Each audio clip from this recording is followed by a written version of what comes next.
Viewers আসসালামু আলাইকুম। এর আগের কোনো একটা ভিডিওতে আমি আপনাদের সাথে আইসক্রিম স্টিক দিয়ে খুব সুন্দর একটা ডেকোরেশন আইডিয়া শেয়ার করেছিলাম। আর এটা ওয়ালে সেট করার পরে আমার ওয়ালে কিছু ফাঁকা অংশ ছিল, সেই ফাঁকা অংশগুলোতে আমি পড়ে থাকা জেলির পট দিয়ে কিভাবে ডেকোরেশন করে সুন্দর একটা হ্যাঙ্গিং প্ল্যান্ট বানালাম, সেটা আজকে আপনাদের সঙ্গে শেয়ার করব। আশা করছি ভিডিওটা আপনাদের অনেক ভালো লাগবে। প্রথমে আমি এরকম একটা জেলির পটটাকে সুন্দর করে ক্লিন করে নিয়েছি। আর এরপরে এই জেলির পটটাকে আমি সুন্দর করে স্প্রে কালার দিয়ে, আমি মেনলি আজকে সিলভার কালারটা ইউজ করব, সুন্দর করে কালার করে নেব। এটা খুবই ইজি, যে কেউ পারবেন, তাই দেখালাম না।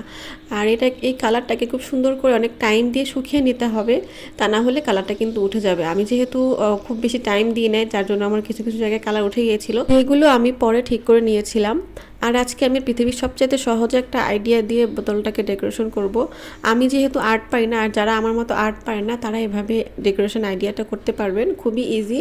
জাস্ট একটু জায়গায় জায়গায় আঠা লাগিয়ে ওটার উপরে ডলার বসিয়ে দিয়েছি।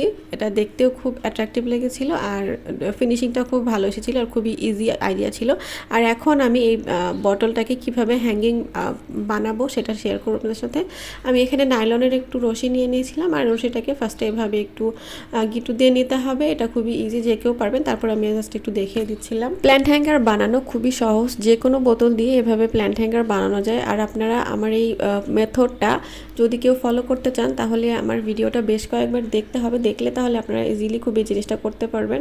আর এই ক্ষেত্রে আপনারা কেউ চাইলে আমার ভিডিওটা আপনাদের প্রোফাইলে শেয়ার দিয়ে রাখতে পারেন, এতে করে যে কোনো সময় ইজিলি আপনারা দেখতে পারবেন। অথবা আমার ভিডিওটা সেভ করে রাখতে পারেন, এতে করে যে কোনো সময় এটা দেখে আমার মনে হয় 2 থেকে 3 বার দেখলে যে কেউ পারবেন। এইটা খুবই ইজি, ভেরি ইজি, এখানে বলে বুঝিয়ে দেওয়ার মতো কিছু নেই। তো দেখতে পাচ্ছেন আমার আইডিয়াটা একদম রেডি হয়ে গিয়েছে। খুবই সহজে আমি আজকের আইডিয়াটা কমপ্লিট করে ফেললাম। তো এই পর্যায়ে আমি এটাকে আরেকবার আপনাদেরকে ভালো করে দেখাচ্ছি। দেখেন কতটা গর্জিয়াস লাগছিল। আর এখন এর মধ্যে জাস্ট একটু পানি দিয়ে দিব। পানি দেওয়ার পরে আমার কিছু পানির মধ্যে রাখা মানি প্ল্যান্টের স্টিক আছে, সেই স্টিকগুলো এটার মধ্যে দিয়ে দিব। দিয়ে এটাকে জাস্ট ওয়ালের সঙ্গে হ্যাং করে দিব। আর ওয়ালের সঙ্গে হ্যাং করার জন্য আমি এইগুলোর সঙ্গে কালার ম্যাচিং করে কিছু ওয়াল হুক কিনে নিয়েছিলাম। আর এই ওয়াল হুকগুলো 2.5 কেজি মতো ওয়েট নিতে পারে। তারপরও সেই তুলনায় আমার বোতলগুলো খুবই পাতলা ছিল।